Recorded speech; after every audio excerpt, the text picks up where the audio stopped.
jogos, hein? Eu começo pelo jogo entre América e Cruzeiro na Arena Independência, com mais de 5 mil torcedores presentes. E quero te convidar, se você não acompanhou no YouTube os melhores momentos da partida, o América buscou o resultado, né? O Cruzeiro, aliás, os gols, né? O Cruzeiro criou muitas oportunidades, desperdiçou algumas, inclusive o Gabigol, né? Pra mim, a grande decepção da temporada até aqui, o Gabriel Barbosa, pelo alto investimento, pelo seu potencial, né? Pela sua frieza, sempre cresce em decisões. Ele sumiu nos 2 jogos, fez o gol de pênalti na primeira partida. Pode colocar na tela, por favor, pra galera do YouTube os melhores momentos para que Alexandre Simões e Nath Fiuza possam analisar. O Cruzeiro, Nath, começa melhor no jogo, né? Pressionando bastante. Acho que o América não consegue repetir aquela dose da marcação mais alta do primeiro jogo e o Cruzeiro começa criando as melhores oportunidades, Nath.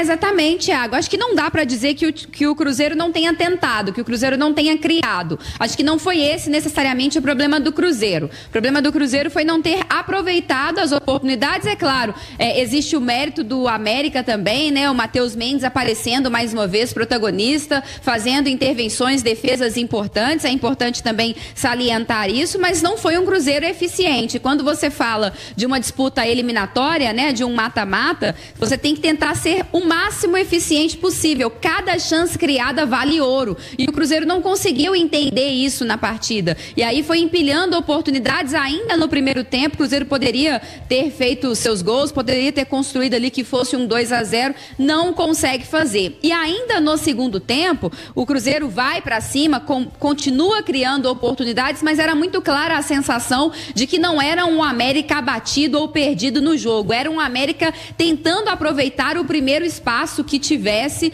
para quem sabe ali, né, matar num contra-ataque, tanto que depois sai ali a jogada, né, que originou o pênalti que o Cássio defendeu, mas que poderia ter sacramentado a classificação do Coelho ainda nos 90 minutos. O gol que o Coelho faz, né, que abre o placar, num contragolpe, numa leitura muito bem feita do William Batista, de um time do Cruzeiro que tem muita dificuldade de recomposição. A defesa é um dos problemas que o Leonardo Jardim terá que corrigir, mas é um Cruzeiro que tem volume, até pela qualidade ali dos seus meio-campistas. O Matheus Henrique, para mim, é o ponto alto desse meio-campo, mas a falta de efetividade aí passa pelo Gabigol, né, que não conseguiu ser o cara decisivo que a gente espera que ele seja. Olha, as imagens, né, estão aí para você no YouTube, agora as cobranças de pênaltis.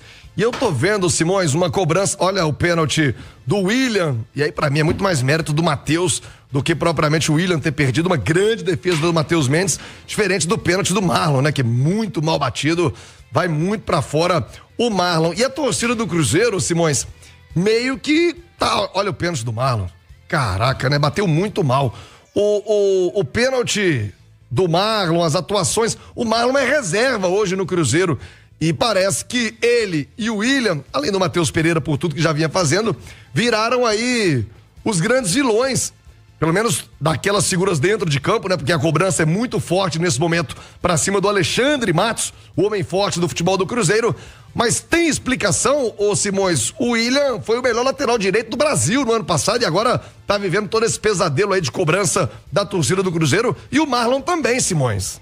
Olha, o Thiago, é assim, é um processo que a gente está acostumado, infelizmente, a ver no futebol, né? E eu destaco um ponto que, inclusive, a gente vai falar dele mais pra frente, né? É uma manifestação a gente não pode chamar de torcedor, né? De algum criminoso que fez aquela cena aí de botar camisa de jogador com um boneco parecendo ser enforcado, pendurado em viaduto. Mas a questão toda que acontece, Thiago, é que o Cruzeiro precisa ter o diagnóstico do que acontece com os 3 jogadores que eram as referências da equipe até a metade do ano passado. Olha só, o Cruzeiro voltou a ter jogadores convocados para a seleção brasileira. E quais foram eles, Thiago? Pereira, MP10 e William. Isso. Então, quer dizer, esses jogadores levaram o Cruzeiro de volta à seleção brasileira. E por merecimento.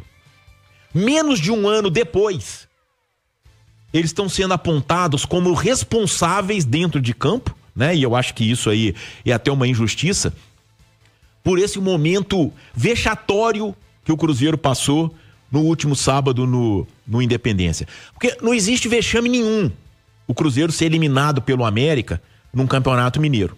Porque isso já aconteceu recentemente em algumas oportunidades. Em 16 mesmo, quando o América foi campeão, eliminou o Cruzeiro. Aliás, mais recentemente, de Campeonato Mineiro, isso, né? no Campeonato Mineiro, ok. Só que, quando você encara um adversário que o salário de um jogador seu paga o futebol dele todo... Explicando, o salário do Gabigol paga o departamento de futebol do América inteiro. E paga, você sabe que paga. Paga. O Gabigol ganha em torno de 3 milhões, né? 2 milhões e meio. A folha do América hoje é 2.300, 2.200. Então, quer dizer, isso, na minha maneira de ver futebol, isso é uma desproporção tão grande que transforma a eliminação do Cruzeiro num vexame. E por que o Cruzeiro deu esse vexame? Por que o William caiu de produção? Por que o Matheus Pereira caiu de produção? Por que o Marlon, que até outro dia era pretendido por Grêmio, era pretendido por São Paulo, caiu de produção? O que acontece dentro do Cruzeiro que o Gabigol não consegue se encaixar? O que acontece dentro do Cruzeiro que o Cássio não consegue ser o goleiro que ele era nos tempos de Corinthians? O que acontece dentro do Cruzeiro que o Caio Jorge voltou de uma lesão, jogou um tempo inteiro contra o Betim, depois ficou fora 6 jogos e só foi voltar no sábado contra o América? O que acontece dentro do Cruzeiro que o Wallace não consegue entrar em forma? O que acontece dentro do Cruzeiro que o Fernando Diniz é demitido, dá uma entrevista coletiva forte e volta a ser o treinador e aí depois é demitido com 3 jogos de Campeonato Mineiro? O que acontece dentro do Cruzeiro que troca o Teves pelo Gamarra, que era reserva do Atlético do Paraná, que foi rebaixado para a Série B? Aliás, o Vitinho, decisivo esse fim de semana pro Goiás. Isso. O que acontece pro Cruzeiro, que ao invés de dar chance ao Vitinho, que tem potencial de crescimento, prefere contratar o Eduardo? O que acontece dentro do Cruzeiro que manda o Zé Ivaldo como se fosse uma laranja podre pro Santos, tá? Sendo que ele não é, porque ele tinha uma saída longa. E, de repente, com 3, 4 semanas, demite o treinador que não gostava do Zé Ivaldo e que foi um cara que sempre vestiu a camisa e sempre entregou. Tem suas limitações? Tem. Mas, sabe, Thiago, são muitos erros, muitos equívocos, muita coisa errada. E aí, é uma covardia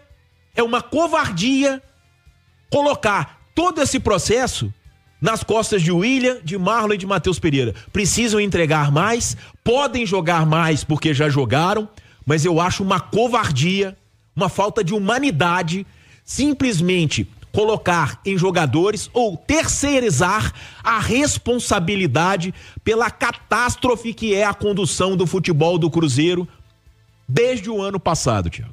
E Natiusa, pra mim há um erro crasso, um erro grave do planejamento que joga quase que boa parte do primeiro semestre do Cruzeiro por água abaixo, que ele acontece ainda no ano passado.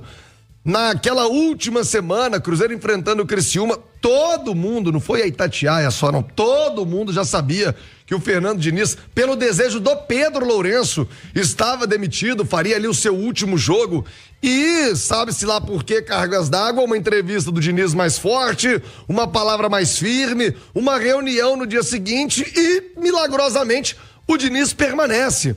Não me parece ser o modo correto de conduzir o futebol de maneira tão volátil nas decisões, Nath. E aí você começa o ano com um treinador que já não era do agrado da torcida, que já tinha uma baita rejeição. Você perde dias importantes de preparação lá nos Estados Unidos, que o Cruzeiro teve tempo para se preparar, quer dizer, teve estrutura toda para se preparar nos Estados Unidos.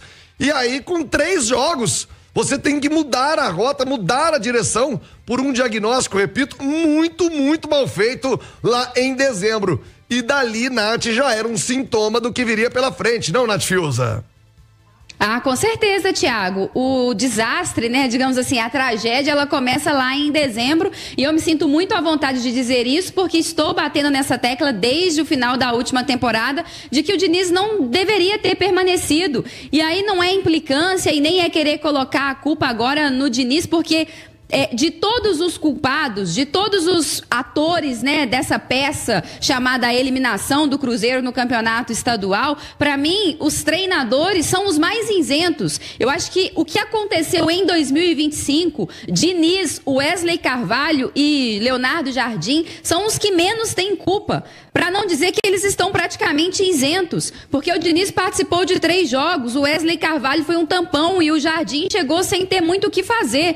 Mas quando a diretoria opta pela permanência do Diniz sem ter nenhuma justificativa, não tinha resultado, não tinha desempenho, não tinha bom relacionamento, não tinha clima com a torcida, não tinha clima com a direção, porque um treinador que fala o que falou, que faz o que fez o Diniz na reta final do Brasileirão de 2024, ele não tem clima com ninguém dentro da instituição, por mais que os envolvidos dentro do Cruzeiro tentem vender essa ideia para todo mundo, a gente sabe que não vai colar. Então, assim, a tragédia, o desastre, ele começa na temporada passada. E a gente já vinha dizendo, Cruzeiro pode estar perdendo um tempo valioso. Cruzeiro pode estar perdendo a oportunidade de dar ao novo treinador a chance de fazer uma pré-temporada bem feita, de montar um bom elenco.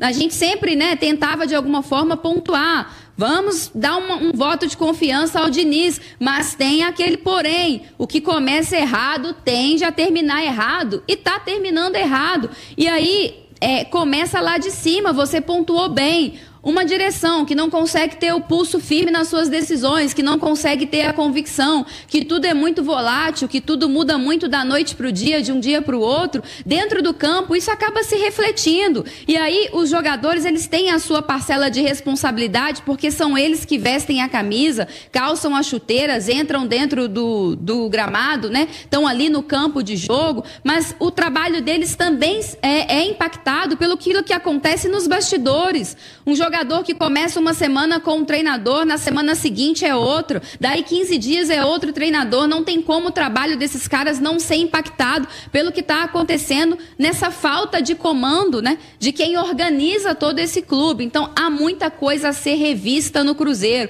é organizar esses processos, é ter um pouquinho mais de convicção, é dar agora ao Leonardo Jardim esse tempo precioso para trabalhar, é dar a ele a autonomia para montar esse time da forma como ele acha que é melhor, para dar a ele também a carta branca, para agora com tempo, para analisar esses jogadores, entender também quem está afim, quem não está afim, quem está correspondendo, quem não está, quem está entendendo a ideia de jogo dele, quem não está, quem está merecendo um tempinho no banco, quem está merecendo ter minutagem em campo. Então, acho que agora esse é o tempo perfeito. Mas você foi muito bem na sua colocação, que o que já estava anunciado, que provavelmente não daria certo, quando o Diniz permaneceu e o Cruzeiro perdeu um tempo valioso no início de 2025.